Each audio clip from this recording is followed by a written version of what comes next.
The Lord be with you. And with your spirit. A reading from the Holy Gospel according to Matthew. Glory to you, O Lord. Jesus said to his disciples, "Whoever wishes to come after me must deny himself, take up his cross and follow me. For whoever wishes to save his life will lose it, but whoever loses his life for my sake will find it. What profit will there be for one to gain the whole world and forfeit his life? Or what can one give in exchange for his life? For the Son of Man will come with his angels in his Father's glory, and then he will repay each according to his conduct. Amen, I say to you, there are some standing here who will not taste death until they see the Son of Man coming in his kingdom." The Gospel of the Lord. Praise to you, Lord Jesus Christ. Praise be Jesus Christ. Now and forever. Good morning, dear friends. Magandang umaga po. It's Friday. Thank God it's Friday. Pakibating ang katabi natin ng good morning din. Salamat sa Diyos na iraos natin ang isang linggo. And to our online parishioners, thank you also for praying with us. What profit would there be for one to gain the whole world and forfeit his life? Ano daw ang mapapala natin kung mapasa atin ang lahat sa mundo kung nawala naman ang ating buhay? It is something to think about today.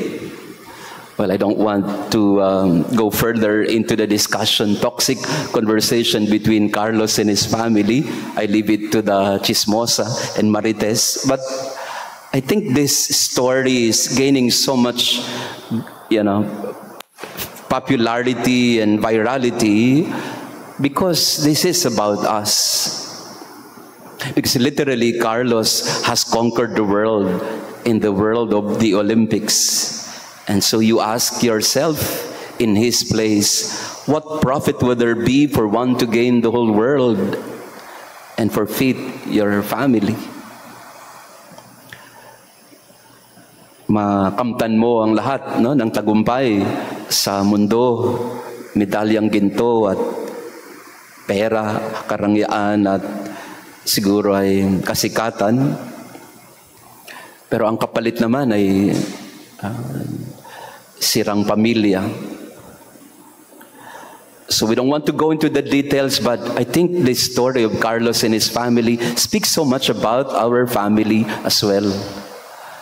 Issue ng mother-in-law, daughter-in-law, issue ng anak laban sa nanay o nanay laban sa anak, issue ng tagumpay at kasikatan, issue ng maaaring sa marami sa atin na hinaharap din natin sa pamilya at tinatanong din ng ating mga sarili, ano ba talagang napala ko sa buhay kung nawala naman ang lahat? What did I gain in life if I have lost everything? And it makes us also ask the question, what truly matters in life? Ano ba talaga ang magbibigay kahulugan at kabuluhan sa buhay ng tao? Uulitin ng Panginoon sa atin ang tanong na ito, anong napapala mo kung mapasayo ang lahat sa mundong ito kung nawala naman ang buhay mo? And what life is that the Lord talks about? A life that is full of joy, a life that is full of perhaps meaning and significance and hope. So this is not just about Carlos and his family, but about all of us. And you look at your life now, you look at yourself now. Where are you right now in your life? Is it a meaningful life? Is it a life with significance? Or is it just a life of profit? Is it just a life about money and things that you can that can easily be taken away from us? Kaya sa araw-araw, tanungin natin ang ating mga sarili, am I living a meaningful life? Or I'm just going through the motions of having to get up every day, go to work, go to school, go back home, maybe interact with the family. We are like AIs and robots, going through our life in motion, but not really meaningful, not making sense at all. Some of us are like walking zombies.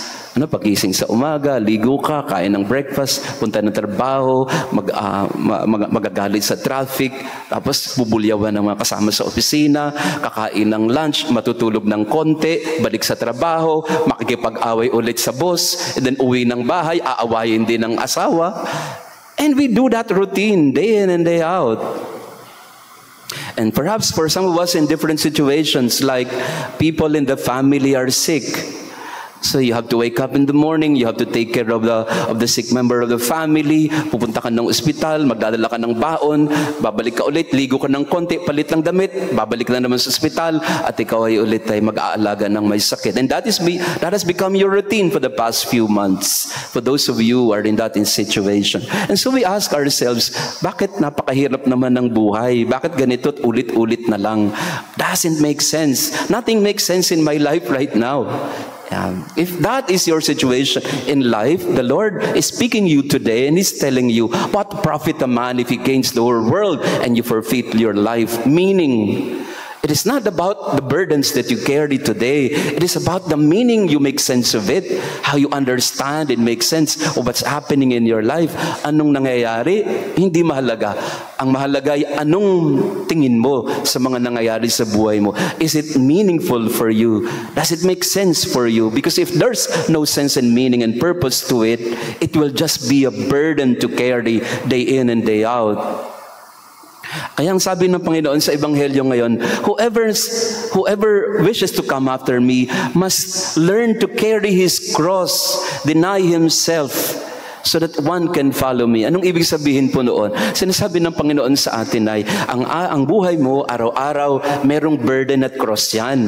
Hindi mauubusan ng alalahanin yan. Hindi mauubusan ng problemang kailangang harapin yan. There is not a day in our life that we don't have a problem to face or a burden to carry. It's part of the package. That's who we are. That's our human constitution. That's the limitation of our existence. But is our life all just about burdens, or is it really about meaning? Do I see the meaning behind this cross? Do I understand why is this given to me? Does it make sense to me at all? At the end of the day, it's not about the cross. It's about the love that you find as you carry the cross. It's about the meaning you find in spite of the burdens that you need to carry in your shoulders every day.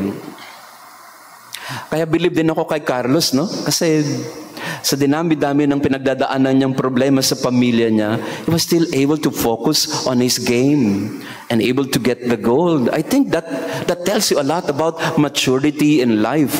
And I think that's a very good quality that we can have in our life. Nasa gitna ng maraming pinagdadaanan sa pamilya mo, you're still focused on your goal.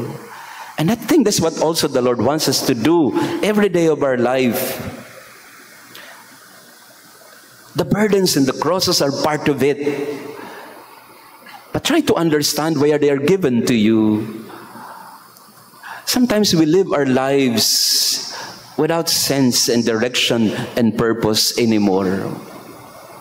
Parang we're just going through the motion of daily life. Parang wala nang gana, wala nang saysay ang ginagawa. Pero sinasabi ng Panginoon sa atin ngayon, hanapin mo, may kahulugan yan, may dahilan din yan. At higit sa lahat, may purpose yan. Bakit dinadala mo yung krus na ito ngayon? May dahilan yan at may purpose yan. Bakit napakahirap ng buhay mo ngayon? Lagi ka na lang malungkot at nag-aalala. Tingnan mo rin ang kahulugan ng lahat ng yan. Because if nothing makes sense, that's when we begin to die. A person dies when there's no more purpose and meaning behind everything he does or she does every day. So we ask ourselves, what profit would there be if I gain the whole world and forfeit my life? Anong mapapala ko kung marating ko lahat ng mga pangarap ko, pero wala namang saysay ang lahat? Anong mapapala ko kung yumaman nga ako, pero nawala naman lahat ng mahalaga sa akin? Ano nga mapapala ko kung tumaas ang sweldo ko o na-promote ako, pero araw-araw naman mainit ang ulo ko? Meaning, purpose, significance. That's what the Lord wants us to realize. That's what matters in life.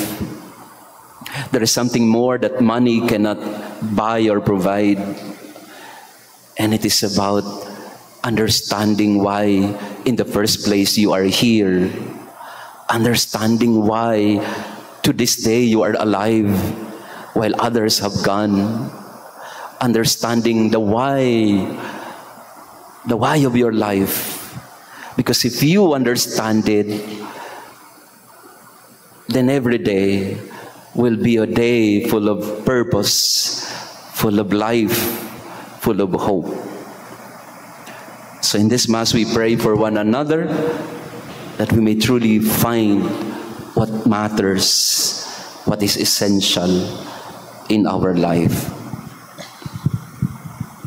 Praise be Jesus Christ. Let us pray. Accompany with constant protection, O Lord, those you renew with these heavenly gifts, and in your never-failing care for them, make them worthy of eternal redemption through Christ our Lord. Amen. Maraming salamat po sa inyong pagdalo, sa inyong banal na misa. To our online parishioners, thank you for being with us today. Again, the Lord is calling on you, on us. Go for what is truly important in our life. What profit your life would have if you lose everything that is dear to you? Mapasayo lahat, pero nawala naman ang lahat. What sense does it make? The Lord be with you. And with your spirit. And may our loving God bless you and your family, the Father, the Son, and the Holy Spirit. Amen. Our Mass has been offered. Go in peace to love and serve the Lord. Thanks be to God.